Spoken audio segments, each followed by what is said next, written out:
Bon, alors, comme c'est 35, déjà, on est au-delà de Jewish Time. On va démarrer. Est-ce que vous auriez des questions sur la paracha? Laquelle? Celle que la dernière ou celle-ci? Au choix. J'en avais, mais je l'ai trouvé, j'ai trouvé la réponse. Bravo. Ça va, Jacques? Il fait beau chez vous? Je t'entends pas, tu es en mute. Ouais, il fait très très beau. Beau soleil. Toute la semaine, ma vie Sarah, est-ce que tu as des questions? Je te vois. Et tu es en mute, si tu parles, je ne t'entendrai pas. J'ai rencontré David hier avec sa femme, sa belle-sœur. Très bien.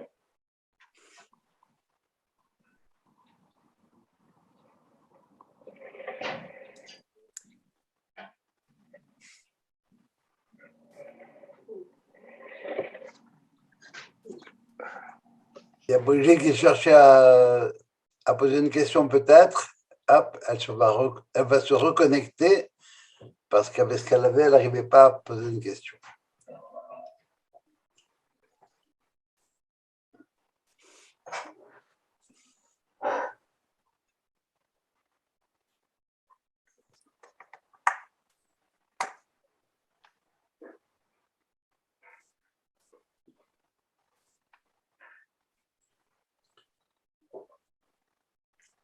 Est-ce que la semaine dernière, on a abordé les signes qu'il y a eu au buisson ardent?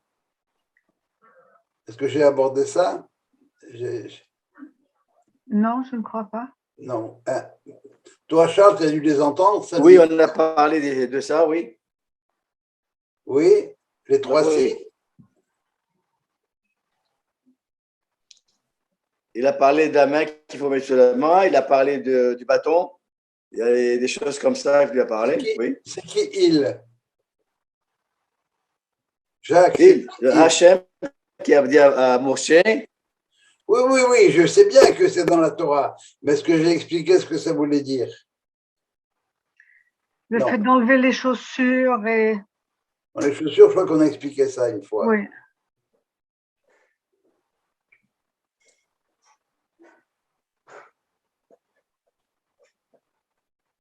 Ok. Ah. Oui, Brigitte. Tu avais une question? Tu es encore en mute? Non, tu es plus en mute?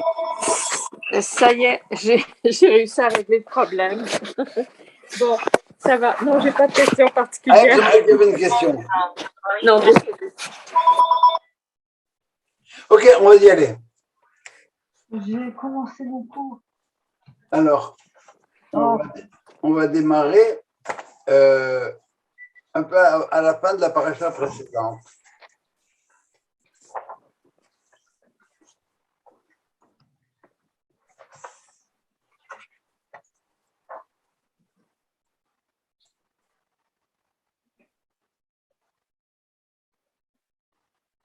Alors voilà, Moïse, je suis au chapitre 4, verset 27,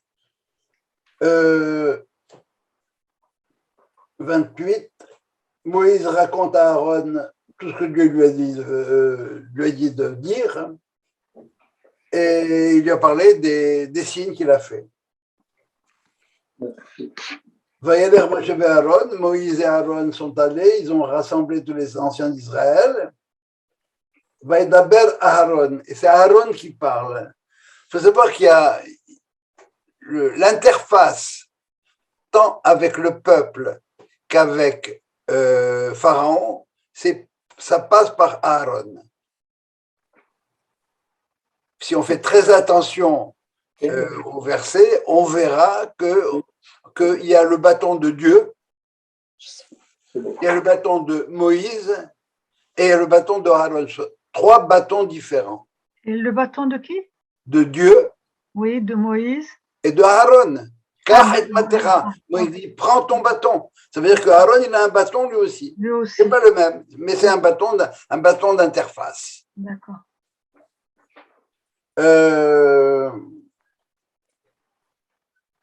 Et il a fait les signes. Alors, Il a sur les quoi?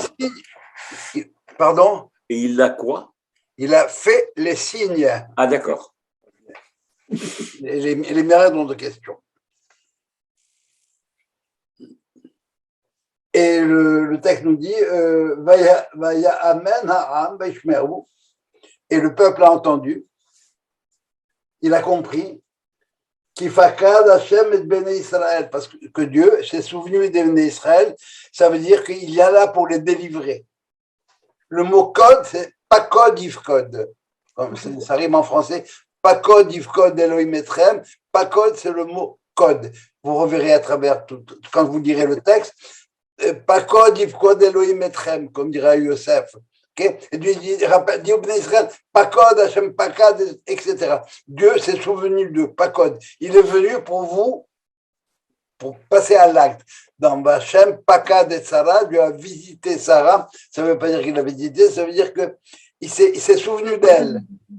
Il s'est souvenu qu'elle avait un rôle à jouer et c'était le moment de passer à l'action. Ça va? C'est un terme qui est assez ambigu parce que Pakod, ça veut dire aussi être absent, s'absenter. Bali Paken Moshabo, que son absence ne se fasse pas sentir. C'est un terme qui est, encore une fois, qui est presque un oxymore. Le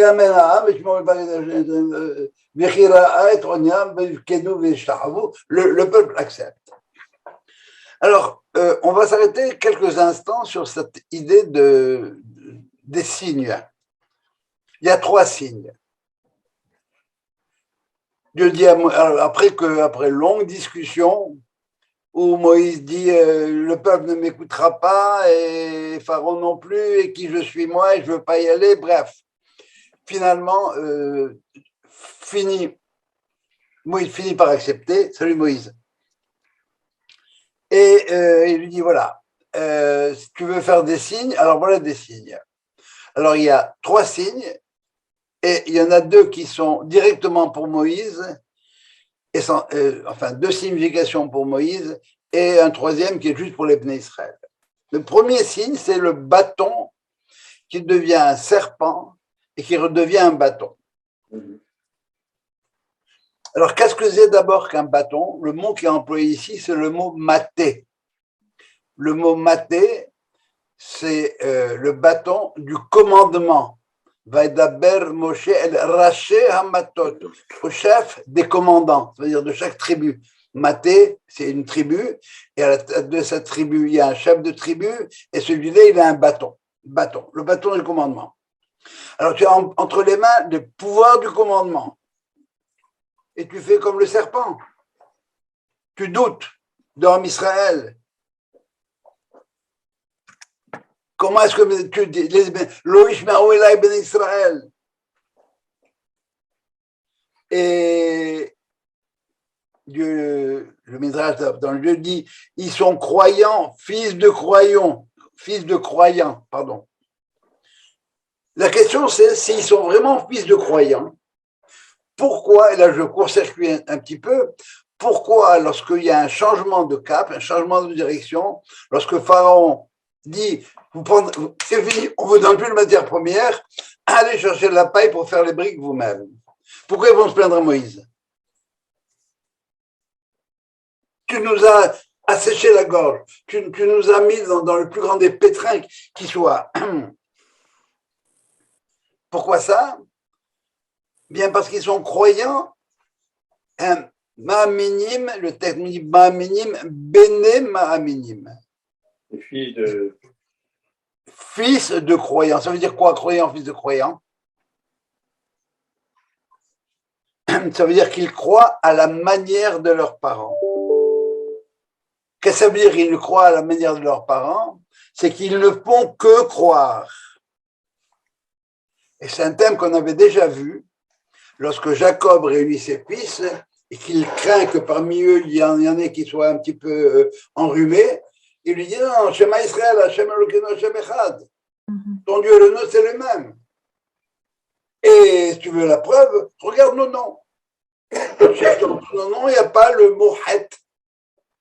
Et en fouillant à travers les noms, évidemment, il n'y a pas ni la lettre het, ni la lettre tête, qui veut dire la faute, mais il manque aussi deux lettres, kouf et tzadé, qui veut dire ketz. Ils ne font que croire. Ils continuent à croire.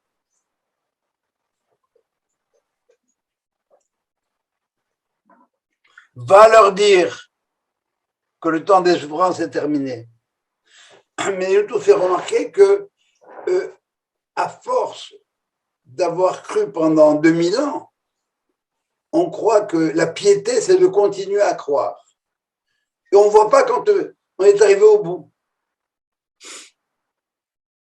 Je crois qu'on va m'offrir on va m'offrir une Rolex. On m'a promis une Rolex, je continue à y croire. Et un jour, j'ai un paquet devant moi. Mais je n'ouvre pas. Mais je continue à croire que je vais avoir une Rolex. Mais elle est là, la Rolex.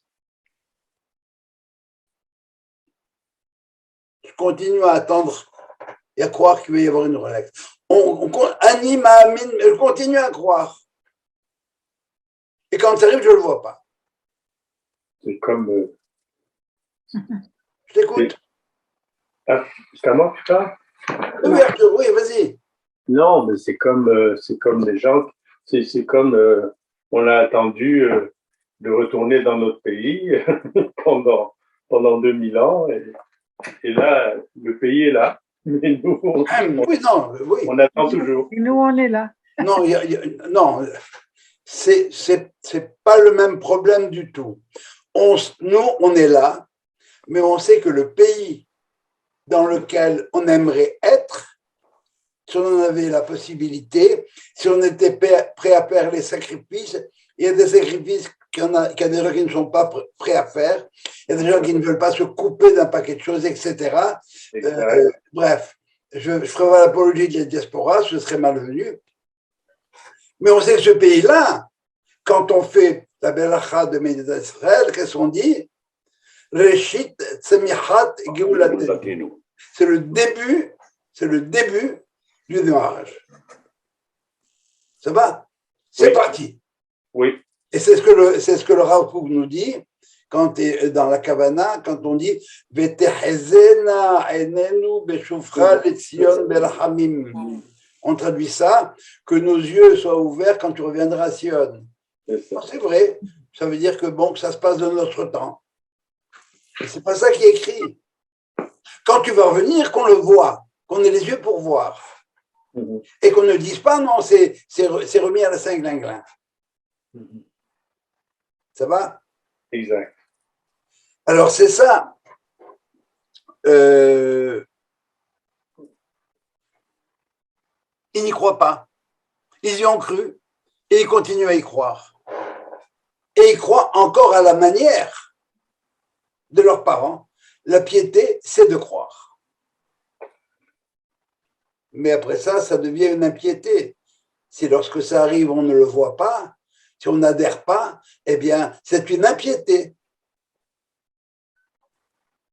C'est ça, le bâton qui se transforme en serpent, qui redevient un bâton.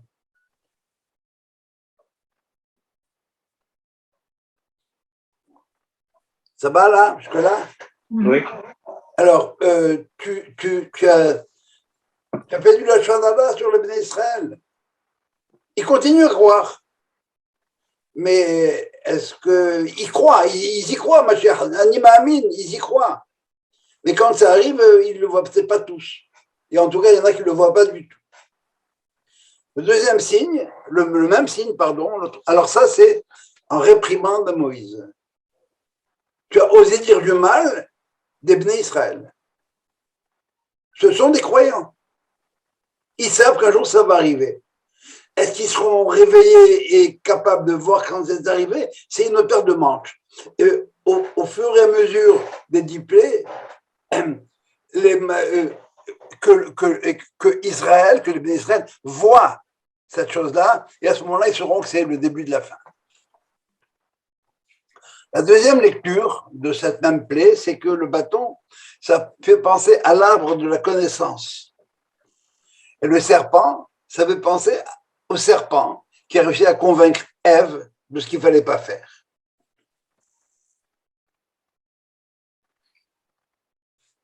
Le serpent, c'est celui qui a dit à Ève, tu peux être comme le bon Dieu. Et c'est un peu ça, si vous voulez, l'entêtement du pharaon. Pourquoi est-ce que Pharaon s'entête? Eh bien, il faut réaliser que si après la première, deuxième, quatrième plaie, il n'a pas encore compris, c'est qu'il y a un problème. C'est quoi son problème à Pharaon? Tu es en train, toi Moïse, de me parler d'un Dieu tout-puissant, mais s'il est tout-puissant, mais qu'il peut sortir les Hébreux d'Égypte. Mais il ne peut pas. Il veut que ce soit moi qui les libère. Donc il n'est pas tout-puissant, et moi je ne le libère pas. Alors c'est qui le bon Dieu? C'est lui ou c'est moi maintenant? Le pharaon, son emblème, c'est quoi? Eh bien, c'est un serpent. Mais ce que nous dit la plaie, enfin le miracle, c'est que ce serpent-là, ce bâton qui s'est transformé en serpent, c'est-à-dire le mal incarné, si vous voulez, eh bien, si tu sais l'attraper, il peut devenir un bâton. Ça veut dire quoi, tu sais l'attraper? Si tu sais dealer avec lui. Qu'est-ce que nous dit le texte de la Bible, de la Torah, c'est quoi? C'est qu'il l'a attrapé par la queue. Et comment les Égyptiens attrapaient les serpents? Par la tête. Tu l'attrapes par la queue. Si tu sais y faire, ça veut dire quoi? Si tu sais domestiquer le mal, si tu sais canaliser les instincts. Je vous rappelle à ce sujet-là le Midrash que j'ai sans doute cité 50 fois, c'est qu'à un moment donné, au temps des hommes de la Grande Assemblée, les hommes de la Grande Assemblée ont prié longtemps pour que le Yetzer, la tendance à l'idolâtrie disparaisse. Effectivement, la tendance à l'idolâtrie a disparu. Pourquoi est-ce qu'elle a disparu? Parce que la prophétie a disparu. Tant qu'il y a la prophétie, je vois des choses. Est-ce que je sais les interpréter ou pas? Ça, c'est notre paire de manches. Et si je les interprète mal, ça devient de l'idolâtrie. Et la tendance de l'idolâtrie a disparu. Très bien, alors ils se sont dit, oh, chic alors. Alors on va prier pour la deuxième grande faute. Je vous rappelle qu'il y a 3 fautes cardinales, l'idolâtrie, le meurtre et les interdits sexuels. On va prier pour que le meurtre disparaisse. Le Midrash raconte, effectivement, le meurtre a disparu. Ça veut dire qu'il y en avait beaucoup moins qu'il y en avait avant. Alors ils se sont dit, on va prier pour que le 3e instinct disparaisse.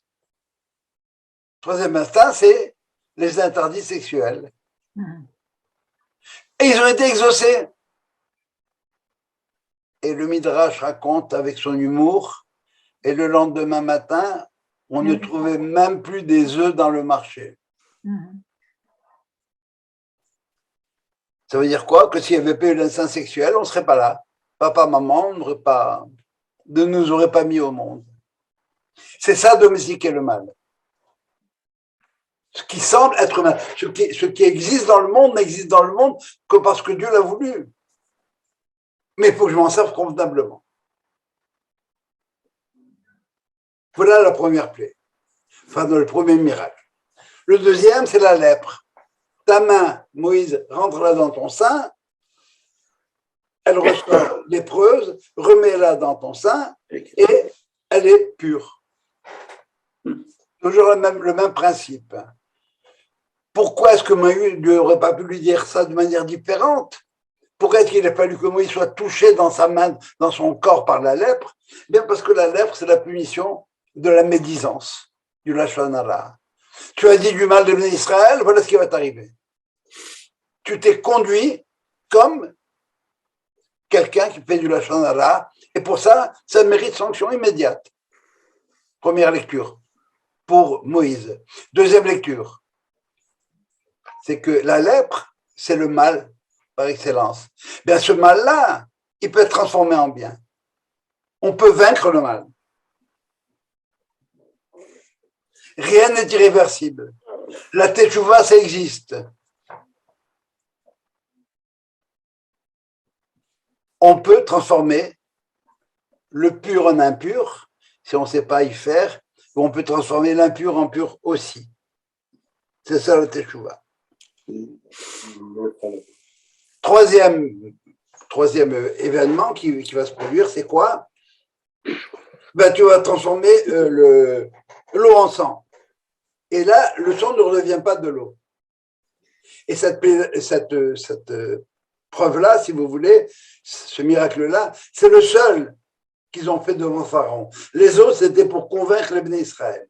Celui-là va être repris pour Pharaon. Et Dieu va demander à Moïse de le refaire à Pharaon. C'est quoi? L'eau en sang. Eh bien, ça ressemble un peu à la fable, le renard et le poisson. On a parlé de ça ou pas? Ben, le renard dit au poisson, viens, on va se balader tous les deux. Le poisson, il dit, dans mon élément, moi, dans l'eau, je ne suis pas à l'aise. Tu veux que je sorte de l'eau? Et je vais me faire avaler. Et c'est ce que Dieu dit à Moïse. Les Béné Israël sont dans l'eau. Ils sont dans l'eau. Ça veut dire que dans leur pays, là où ils sont, là où il va y avoir la Torah, sur leur territoire, c'est comme de l'eau. Ils sont en train de travailler pour avancer.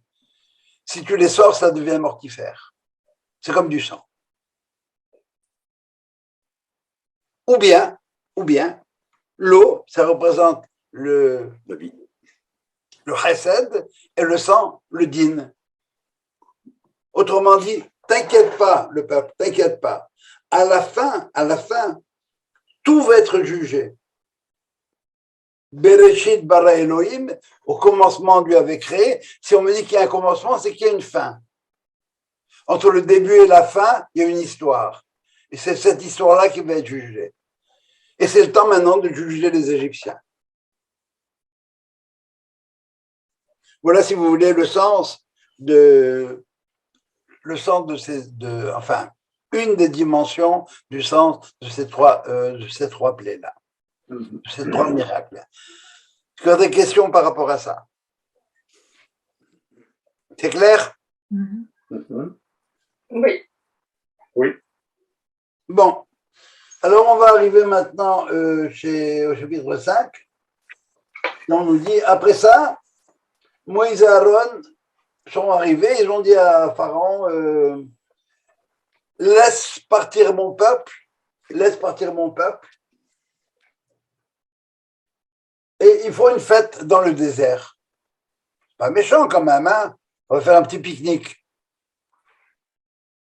Pharaon, Mi Hachem, c'est qui ce Dieu-là dont vous parlez? C'est qui Hachem?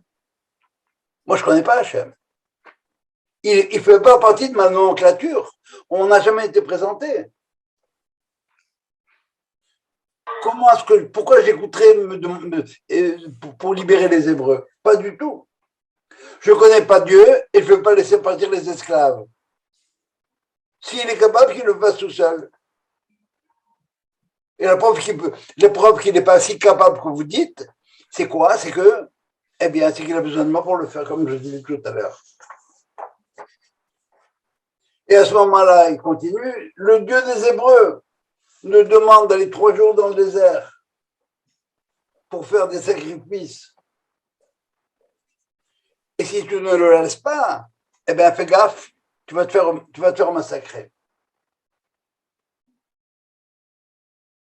Du pharaon.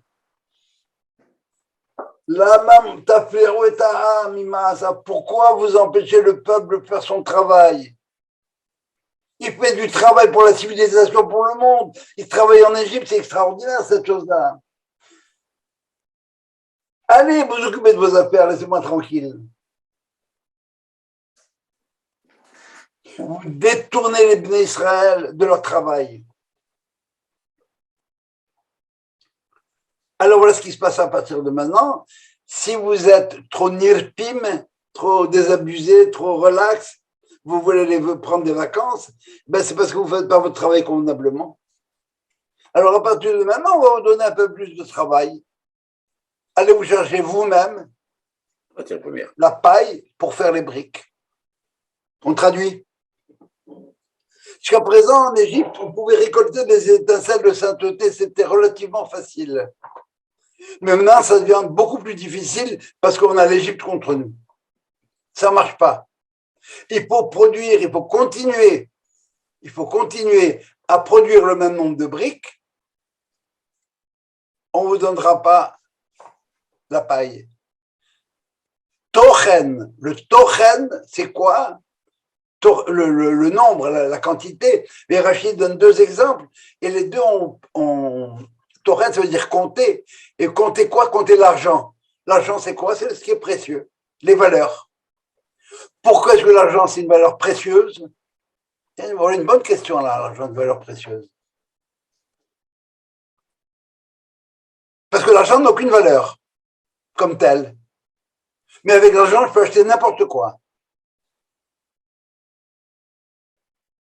C'est comme le joker quand on joue aux cartes. Le joker peut remplacer n'importe quelle carte. Le roi de carreau, c'est juste le roi de carreau. Mais avec le joker, je peux remplacer absolument n'importe quoi. C'est le domino blanc, si vous voulez. Alors c'est ça. Vous devez produire la même chose.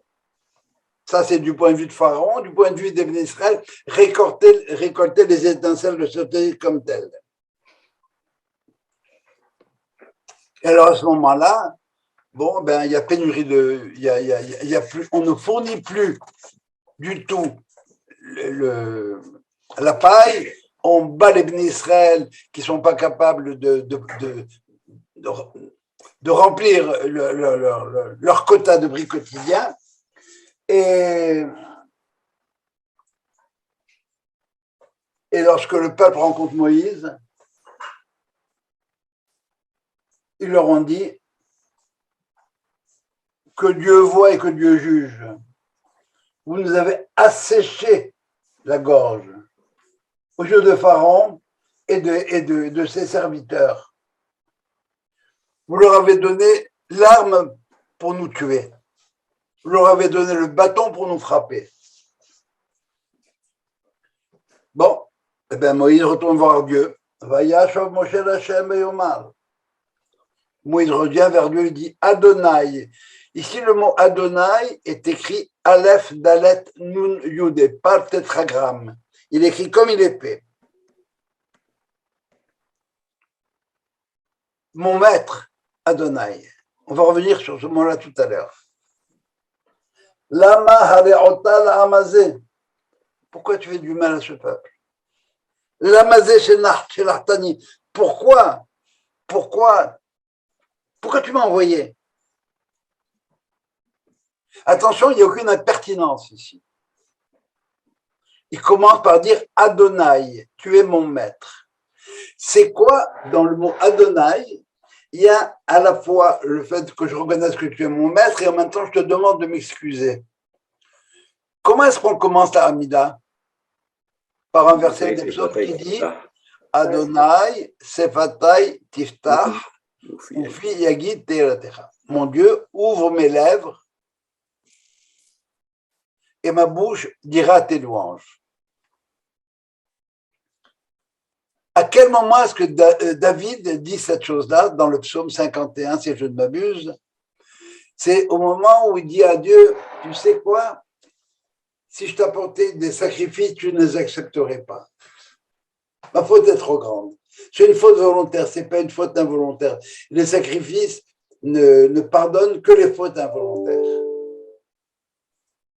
Mais Adonai, pardonne-moi. En quoi est-ce que le mot Adonai est synonyme de pardonne-moi? Parce que qu'est-ce que je fais quand je fais une faute? Qu'est-ce que je fais quand je transgresse la parole de Dieu? Qu'est-ce que je fais? Ben, c'est ma parole à moi qui prévaut sur la tienne.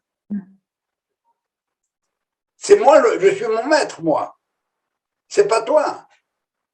Mais quand je te dis Adonai, je reconnais que c'est toi le Adon. C'est toi qui te redeviens mon maître. Et par conséquent, pardonne mes égarements antérieurs. C'est ça Adonai. Le Adon, c'est toi. C'est pour ça que, si vous voulez, on prononce le nom de Dieu qu'on ne peut pas prononcer. On ne peut dire qu'une chose. C'est ta souveraineté à toi qui prime. C'est toi le Adon. C'est toi le maître.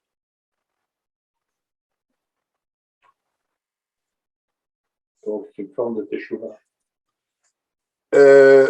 Pour David Ameller, oui.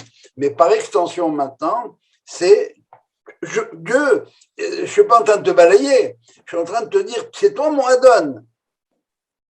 Adonai, la mahareota la amazé. Pourquoi tu fais du mal à ce peuple? Et réponse de Dieu, et si tu me dis, pardon, toujours, c'est Moïse qui parle, et si tu me dis de quoi je me mêle, comment de quoi tu te mêles? Mais tu me l'as envoyé à moi. Pourquoi tu m'as envoyé? Peut-être que je ne suis pas la bonne personne, je ne voulais pas y aller de toute façon. Mais pourquoi tu m'as envoyé? Est-ce que c'est ma faute? Est-ce que, je ne sais pas, je suis maladroit, je ne sais pas ce qu'il faut faire. Je ne suis peut-être pas à la hauteur. Réponse de Dieu. T'inquiète pas pour ça.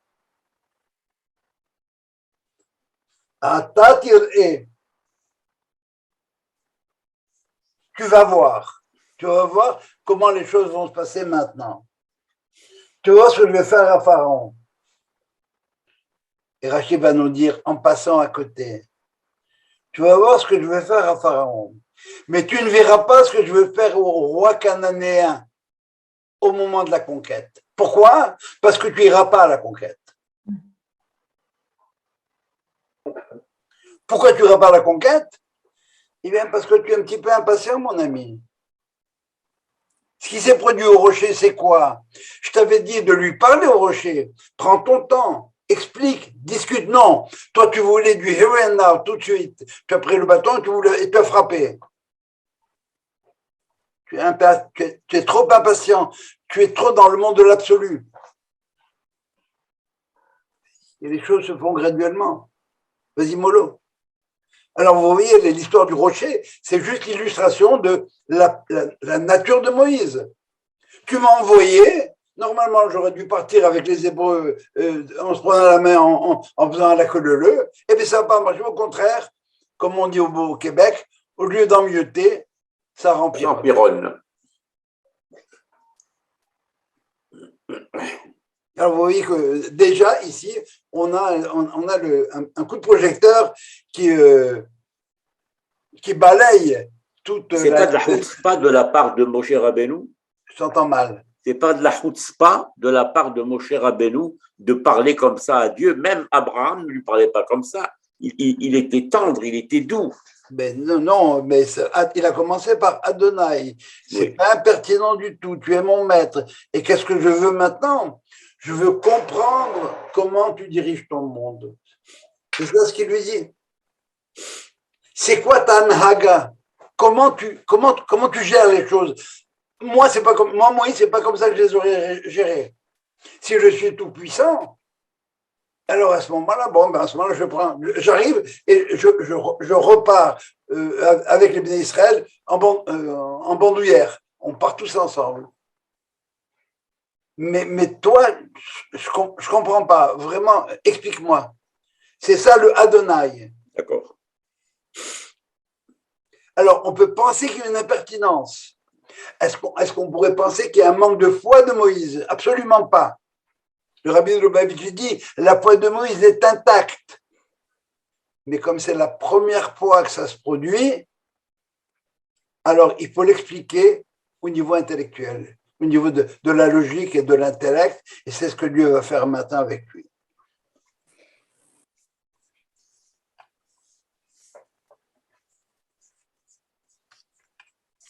Alors, c'est là que je termine la paracha de la semaine dernière. Je termine quand même le dernier verset. Tu vas voir. T'inquiète pas, tu vas voir. Tu vois ce que je vais faire à Pharaon? Tu crois que c'est à cause de toi? Pas du tout. Le problème, c'est lui. Et regardez à la fin comme elle est dure. Ki beyad chazaka yishal lechem. Avec une main forte, il va les renvoyer. Très bien, il va les renvoyer avec une main forte. Et pour la suite, ou beyad chazaka yegareshem barsho. Et par une main forte, il va les renvoyer. Il va les shalechem, ça veut dire il va les laisser partir. Il va les faire partir. Et par une main forte, il va les renvoyer. Pourquoi il va les renvoyer? Pourquoi? J'écoute. Ils ne veulent pas partir. L'exil. Non, ils ne veulent pas partir. Ah. Il n'y a que 1/5 du peuple qui est sorti. Les 4/5 là, ils ne sont pas sortis. Ils sont morts pendant la plaie des ténèbres. Et même au moment de la sortie du soir, après l'histoire du Corban Pessah, etc.,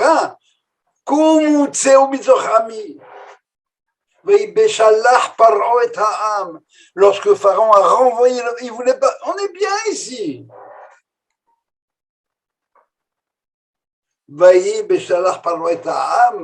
Ça veut dire le peuple, c'est ce qu'on appelle, c'est ceux qui ne voulaient pas partir. Mais Pharaon a dû les renvoyer. Ça, c'est ce qu'on appellera par la suite le Alev Rav. Et à côté de ça, il y en avait qui, bon, ils étaient obligés de partir parce qu'il fallait partir. Et il y en a qui auraient pu partir et qui auraient voulu partir bien avant. Et là, on attaque notre paracha. Vaidaber Elohim El Moshe. Alors maintenant, rappelez-vous ce qu'on va faire maintenant, ce que Dieu veut faire avec Moïse, c'est quoi? C'est lui expliquer sa anhaga, comment fonctionne le monde. Et Rachid veut dire Vaidaber Elohim El Moshe. Et Rachid me dit, il lui a parlé durement. Il lui a fait son procès. Tu veux savoir? Mais je t'avais dit au buisson ardent, n'approche pas trop, il y a des choses qu'on ne peut pas savoir. Mais je vais quand même t'éclairer un petit peu. On ne sait pas ce qu'il lui a dit. Mais il lui a parlé durement. Et maintenant, bon, très bien. Alors, tu m'as posé une question. C'est quoi ma anhaga? C'est quoi ma façon de gérer le monde? Il lui a dit, Vayomer Elav, Ani Hashem. Vaidaber Elohim El Moshe, Vayomer Elav, Ani Adonai. Qu'est-ce qu'on a ici? Shema Israël, Hashem, Elokeinu, Hashem Echad, c'est le même. Elohim et Hashem, c'est le même. Voilà l'origine de la phrase. Même si ça paraît contradictoire. Mais Elohim, c'est Midat Adin, Hashem, c'est Midat Chesed et Rahamim.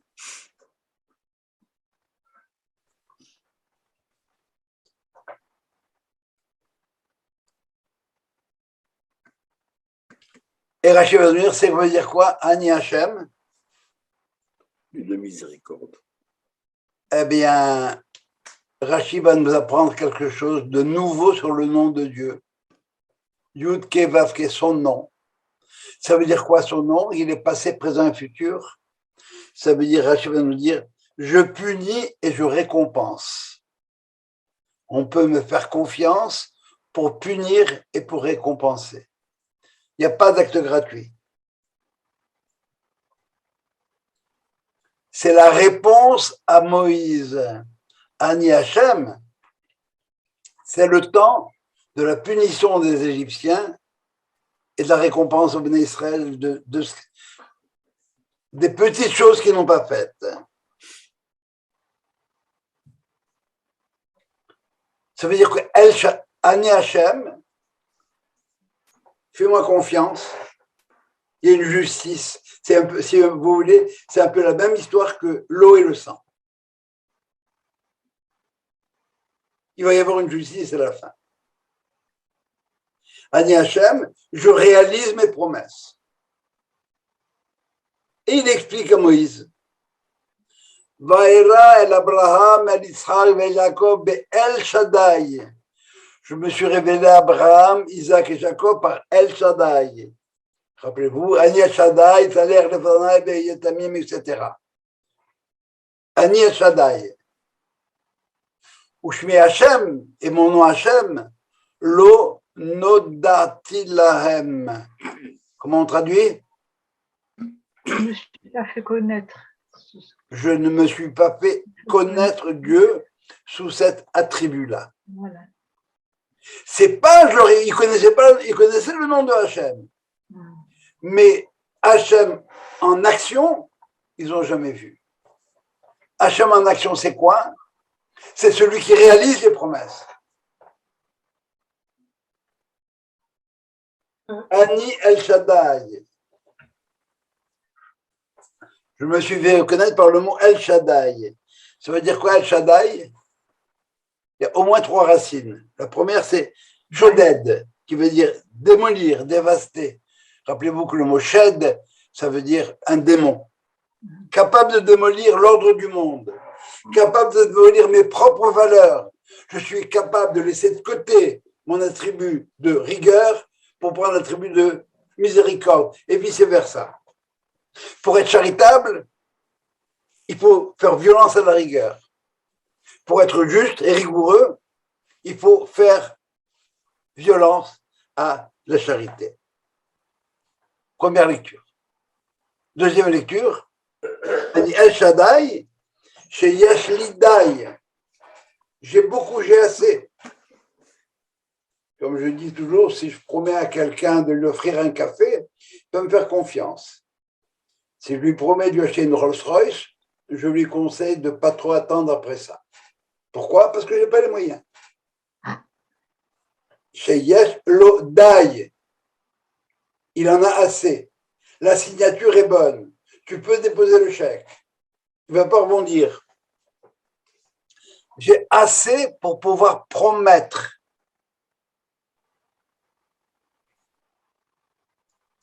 Et en fin de compte, il se suffit à lui-même. Il y en a assez. Mais néanmoins, il a créé le monde. Donc, le monde l'intéresse. Et c'est pour ça que la troisième lecture, c'est chez Amar Le'olamo Dai, Vela Elakuto Dai. Il a dit à son monde, à lui, le monde de Dieu, qui est le monde d'expansion par excellence. C'est le rempli.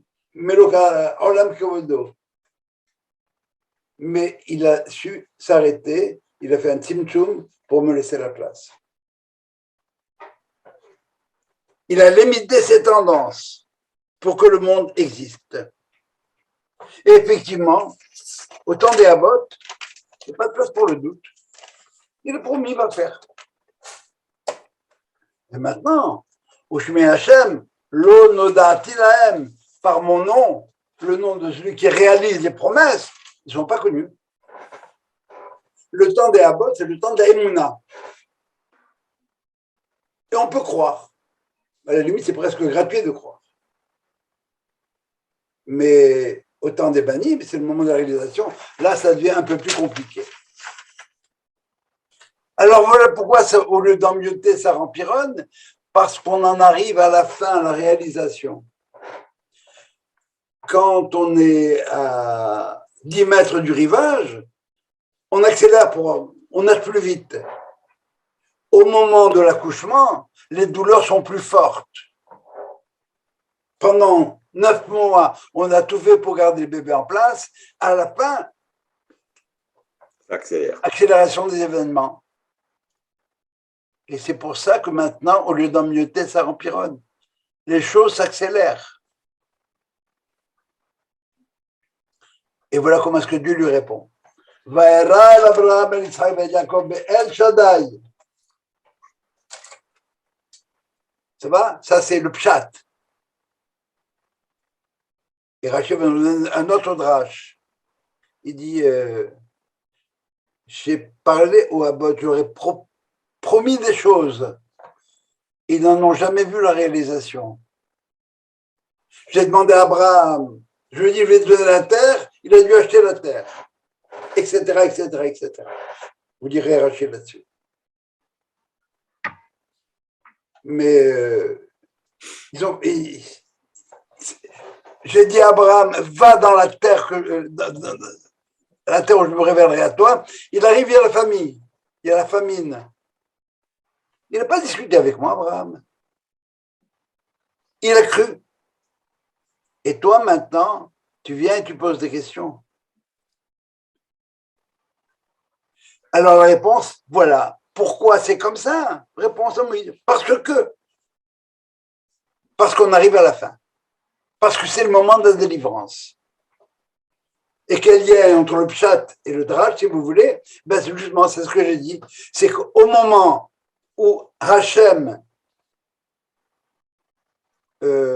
remplit les promesses de El Shaddai, alors à ce moment-là, il y a accélération des événements, et puis c'est le moment de la libération.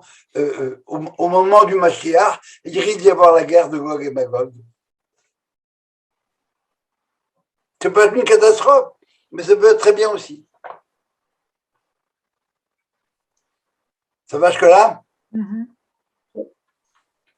Alors,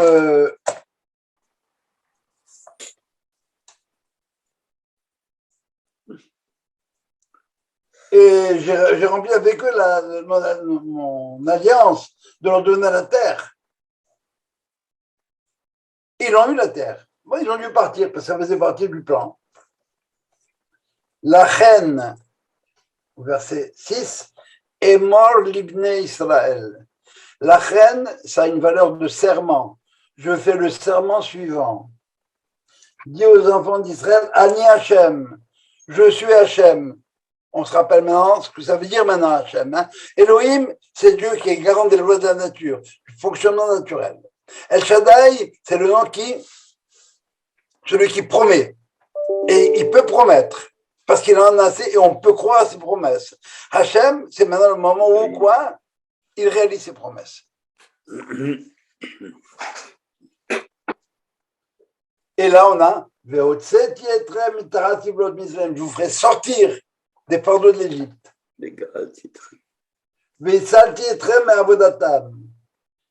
Je vous tirerai de leur labeur. Je vous libérerai et je vous prendrai pour peuple. Et là, on a les 4 verbes qui correspondent aux 4 verbes du Kiddush, des 4 kosot de Pessah. C'est la fin des travaux forcés. C'est la traversée de la mer Rouge. Pardon, excusez-moi, c'est la sortie d'Égypte. Vegat Yetrem, c'est libération. Je vous libérerai, je vous sauverai si vous voulez.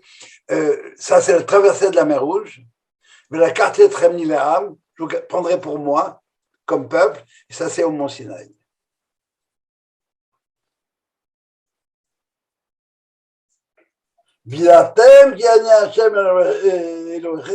Et vous saurez que c'est moi Dieu qui vous ai sorti d'Égypte. Et finalement, je vous amènerai aussi à la terre que j'ai promis à vos ancêtres. J'ai sur votre honneur. Les 4 premiers verbes ont été réalisés. On est sorti, on a fini les labeurs, on nous a sortis d'Égypte, on nous a fait traverser la mer Rouge, on a eu le Mont Sinaï. Mais cette génération-là n'est jamais rentrée en Israël. Autrement dit, le 5e verbe ici, de la Géoula, qui correspond au Kos Eliyahu Hanabi que maintenant on boit, enfin pour certains, je crois qu'on en avait parlé une fois, eh bien, ça ne s'est pas réalisé. Vous vous souvenez pourquoi? Oui, à cause des explorateurs. Et ce qui s'ensuit. Est-ce que si Dieu a promis, est-ce que quelqu'un qui peut intervenir pour faire en sorte que la parole de Dieu ne se réalise pas? Bottom line, ils ne sont pas rentrés en Israël. Il n'y a que les 21 plus qui sont, de Hébreux qui sont entrés en Israël. Et aussi le fait qu'ils aient frappé le rocher au lieu de lui parler. Non, ça j'ai répondu tout à l'heure déjà. Hein. C'est Moïse qui a frappé au lieu de parler au rocher. Ça, j'ai expliqué tout à l'heure. Ouais. Je reprenne, il est impatient. Parler, ça prend du temps. Frapper, c'est autre chose. Non. C'est qu'il faut lire. C'est pas compliqué, il faut lire. Vers la carte Etrami Ve'am, et je serai pour le peuple, et je vous prendrai pour mon peuple, je serai pour vous votre Dieu. Vidatem, et vous comprendrez, qui ani Hashem Loechem, que c'est moi votre Dieu, qui vous fait sortir des fardeaux d'Égypte. Et enfin, je vous amènerai. Ça veut dire que les Bnei Israël, à l'époque, eh bien, on l'a bien vu avec le Hadevlav et le Vaudor, ils n'avaient pas compris que c'est Dieu qui les avait fait sortir d'Égypte. Ils pensaient que c'était Superman Moïse avec Batman Aaron et les autres, et la baguette magique. C'est un peu ce qu'on vit aujourd'hui. C'est pas Dieu qui nous a donné Eretz Israël, voyons.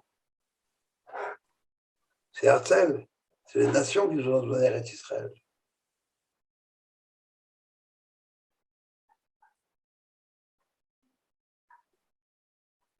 Et alors, c'est ce qui s'est produit là-bas. Tant que vous n'aurez pas compris que si vous êtes sortis d'Égypte, c'est pour aller en Israël, que je vous ai fait sortir d'Égypte pour vous amener en Israël, ça ne marche pas. Ça ne marche pas. Donc, c'est pour ça que ça ne s'est pas réalisé avec eux, parce qu'ils n'avaient pas encore compris, eux, et cette génération qui est sortie, et probablement une partie de la génération qui est rentrée aussi, n'avaient peut-être pas compris, admis, accepté que c'est la sortie d'Égypte, la sortie de l'exil d'Égypte, c'est pour rentrer à la maison et faire ce qu'il y a à faire à la maison. Ça rejoint ce que je disais à propos des explorateurs. Quand Ce que tu n'as pas dit, c'est l'essentiel. C'est que les explorateurs n'ont pas compris que la raison d'être de la sortie d'Égypte, le maître d'œuvre de la sortie d'Égypte, c'est pas Moïse ni Aaron, c'est Dieu lui-même. Les explorateurs ont dit on ne peut pas y aller, c'est pas moral. Alors Dieu demande à faire des choses pas morales. On n'y va pas. Je ne rentre pas en Israël aujourd'hui. Pourquoi? Parce que ce n'est pas la terre que Dieu nous a promise. Il nous l'a promise, mais pas dans ces conditions. Il y a juste à voir tous les détracteurs d'Eretz Israël aujourd'hui. Tous les Haredim, en tout cas ceux parmi eux qui refusent d'aller en Israël, parce que c'est pas Kadosh Baruch Hu qui nous a donné Eretz Israël, c'est le Palmach. On a dû se battre. Dieu, il aurait dû nous apporter ça sur un plateau d'argent.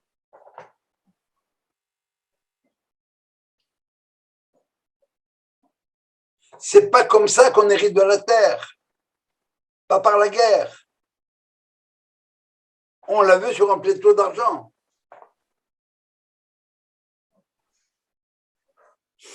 Voilà les 4 vers, le 5e vers, et la raison pour laquelle nous ne sommes pas. Et comment est-ce que nous, aujourd'hui, on rend compte de ça? Comment les Hachamim rendent compte de ça? Ben, au niveau de ce qui pourrait passer pour de l'ingratitude. C'est qui l'acteur principal de la sortie d'Égypte? C'est Moshe. Et dans l'histoire de la sortie d'Égypte, qu'on lit tous les ans à Pessah, il n'y a pas le nom de Moshe. Il apparaît une fois au détour d'un verset. Vaya Aminu Bachem pour Moshe Rabbeinu. Autrement, il n'y a pas. Ça avait été une histoire goy. C'est l'Iliade, l'Odyssée, on va vous parler d'Ulysse et des autres de HKZ. Je me demande, non, c'est pas pourquoi. C'est pas Moïse qui a fait ça.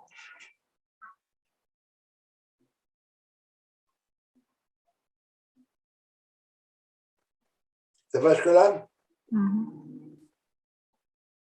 Dernière chose.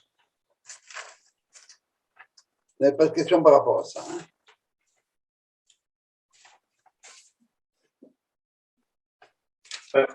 Moi, Oui, moi, j'ai une version qui dit que c'est un manque de foi pour cette raison que les explorateurs, oui, parlent aussi par rapport au rapport qui a été fait à leur retour et à cause des explorateurs qui n'ont pas eu la foi. Parce que ça rejoint d'ailleurs ce que tu disais, c'est que c'est Moshe qui, le grand boss pour le peuple d'Israël, c'était Moshe, c'est pas Kadosh Baruch Hu. tu sais que même parmi les gens qui sont sortis d'Égypte, il y avait énormément de gens qui avaient des problèmes de foi. Mm-hmm. Il y en a qui ne voulaient pas sortir. Oui. Il a fallu les renvoyer. Oui, oui. Alors Dieu n'aurait pas pu faire la même chose à ce moment-là. Bien sûr, bien sûr. Donc cette version-là, bon, c'est une version. Mais je pense que ce que je vous raconte là, c'est le Or HaChaim qui pose le problème, hein, c'est pas moi. Oui, d'accord. Alors il dit, pourquoi il n'a pas réalisé ça? Exact. Eh bien, parce que justement, il faut lire. Quand vous aurez compris que c'est moi, Exact. pas le Palmar, Exact. alors là, vous pourrez rentrer en Israël et vous saurez pourquoi vous y êtes. Mais quand même, c'est étonnant d'entendre qu'Hachem, il a dit, je vous promets, etc., etc., donc, que vous allez sortir d'Égypte. Petite seconde, là. Lui a dit, je vous promets, vous allez sortir d'Égypte. Il a réalisé tout. Mais avant de vous amener sur la terre, où vous devez travailler, faire le kibbutz, etc., vous devez comprendre qui vous a envoyé là et pourquoi vous êtes sorti d'Égypte. Et dans le texte, c'est comme ça que c'est écrit. etc.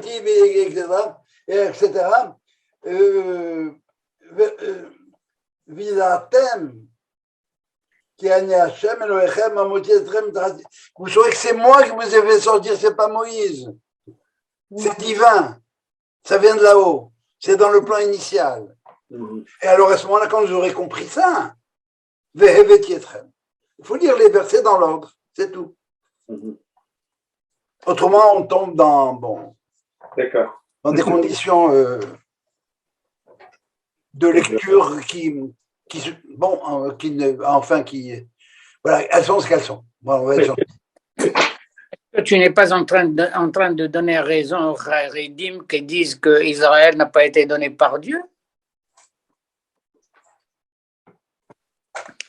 Je suis justement en train de dire que c'est pour ça que le texte, les Haredim posent la question, Dieu n'a pas réalisé cette promesse-là. Pourquoi? Parce qu'on n'a pas encore compris pourquoi on était sorti d'Égypte. Et les gens pensaient que c'était Moïse. Et dès que Moïse n'est pas là, on fait un veau d'or. Les gens, le Halev qui n'avaient pas eu l'éducation des 6 générations depuis Abraham, se disent, c'est Moïse le patron. On ne sait pas ce qu'il est devenu. On ne sait pas ce qu'il est devenu, Moïse. Nous, on croit au Superman, on croit aux hommes qui font des grandes choses. Et les Haredim qui disent ça, eh bien, ils font partie des gens, s'ils étaient à cette génération-là, ils auraient péri dans le désert. Ils ne seraient pas rentrés. Est-ce que nous, on est rentrés? De qui on parle, nous? Nous. Est-ce que nous, le peuple d'Israël, est rentré en Israël aujourd'hui? Les gens du peuple d'Israël qui veulent rentrer en Israël sont rentrés en Israël. On a la possibilité d'y aller demain si on veut. Exactement. Ça n'a pas été toujours le cas. Et chacun d'entre nous avons de bonnes raisons de ne pas y aller. Que les Israéliens contestent, probablement à juste titre, mais ça reste un problème individuel. Je vous rappelle que pour le 40e anniversaire d'Orsay, donc je vous parle dans les années fin des années 80, Manitou était présent, il y avait une question qu'on n'avait pas le droit de poser. Ça s'est passé en Israël. Pourquoi tu n'as pas fait ta aliyah? Nous avons chacun 50 bonnes raisons ou 50 bonnes excuses pour ne pas l'avoir faite. Mais on ne pose pas cette question-là. C'est un problème individuel. Mais c'est une Mais attends. ça reste une mitzvah centrale dans le judaïsme. Tu es en train de me dire que je suis en train de faire des aberrations. C'est vrai, je sais, j'ai conscience. C'est ce que dit Judas Lévi au Kuzari. Il lui dit, voilà, tu viens de mettre la main, le doigt sur ma faute. Tu m'as pris en défaut. Et c'est vrai, on est pris en défaut. Sauf que, comme on dit dans la Gadat Pessah, ils ont dit, les Bnei Israël ont dit à Pharaon,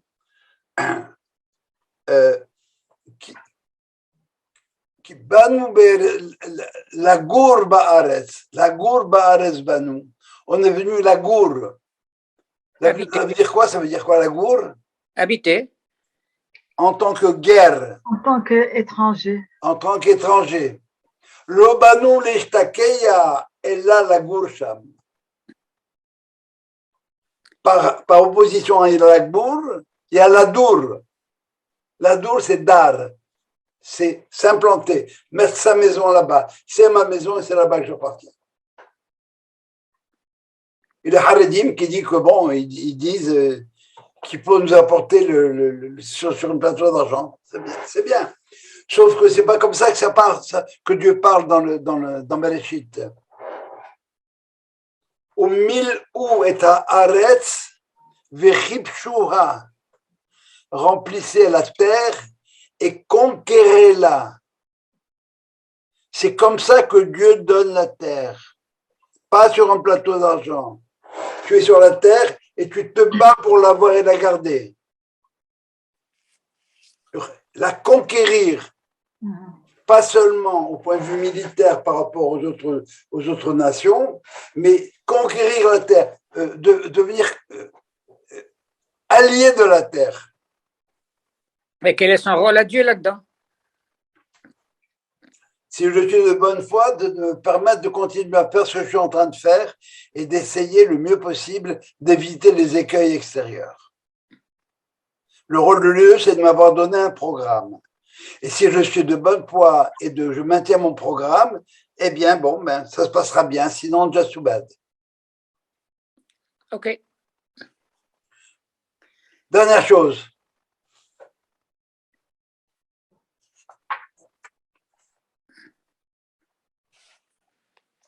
Alors, Dieu continue à parler avec Moïse et dit d'abord, va parler au pharaon et dis-leur de laisser partir les Bnei Israël.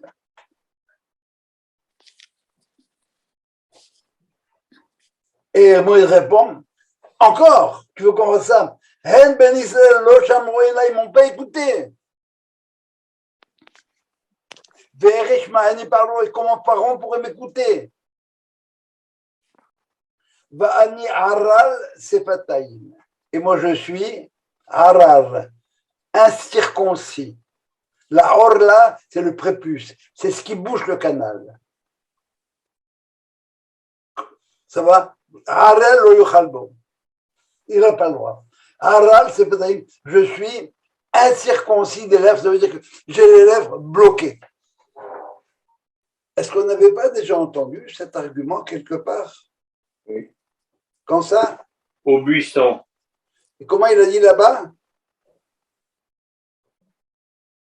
Qui chabed pe, chabed lachon. J'ai un problème avec ma bouche et ma gorge. Autrement dit, lorsque je parle, il y a quelque chose qui se passe dans ma tête, il faut que j'emmène à l'extérieur. Ça passe par l'intérieur, ça passe par les cordes vocales, ça arrive dans la bouche, et il y a des voyelles, il y a des syllabes qui sont de l'ordre de la gorge gutturale, il y a les linguales. Mais tant que c'est guttural et lingual, c'est dans mon intérieur à moi, c'est pas dehors. Et qu'est-ce qu'il dit? Chabed, je suis lourd, je bégaye. Ça veut dire que c'est pas très clair, ça n'arrive pas à sortir. Et Vani Aral, c'est Bataïm. Maintenant, moi, je n'arrive pas à le sortir de la bouche. C'est bien à l'intérieur, mais ça ne sort pas. Pourquoi ça ne sort pas? Parce que la parole est prisonnière. Et c'est là tout le thème de Pessah, la Haggadah. Toutes les mitzvot de Pessah se font par la bouche. Tu manges, tu bois, tu parles. Et Moïse qui dit, ben, à l'époque, pardon? C'est comme quand tu divises le mot Pessah. Pessah. Oui, c'est cette dimension, c'est la bouche, mais il n'y a pas que Pessah, c'est la bouche qui raconte. Hein? Parce que parlons, c'est Pera, la bouche mauvaise. On dit que ça, c'est ça. Alors, non, ça, elle raconte, parce qu'il faut raconter, il faut se rattacher à l'histoire. Mon fils, tu fais partie d'une histoire. Mais entre autres, toutes les autres mitzvot de Pessah, elles sont là-dedans. Alors, jusqu'à ce moment-là, au buisson ardent, c'était là, c'était coincé. Ça ne pouvait pas sortir. Et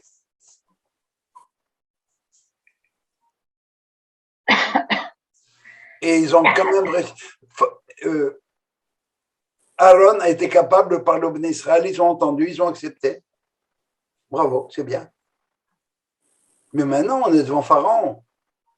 Je ne peux pas lui parler ce langage-là. Je ne peux pas lui expliquer qui est Hachem.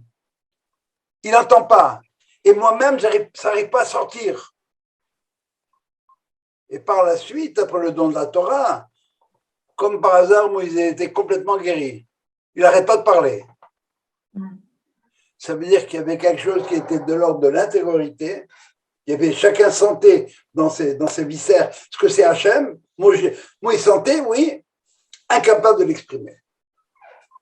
C'est pour ça que c'est Pharaon qui va être son messager. Pardon, Pharaon. Aaron qui va être son messager.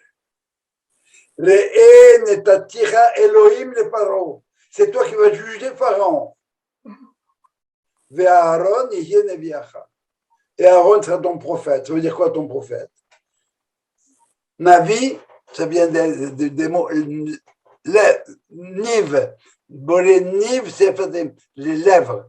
Celui qui est capable d'exprimer les choses et de les sortir à l'extérieur. La parole en Égypte était coincée. On était dans un système totalitaire. Impossible de dire un mot. Il y a des choses qu'on ne peut pas dire. Et si tu les dis, tu vas en Sibérie.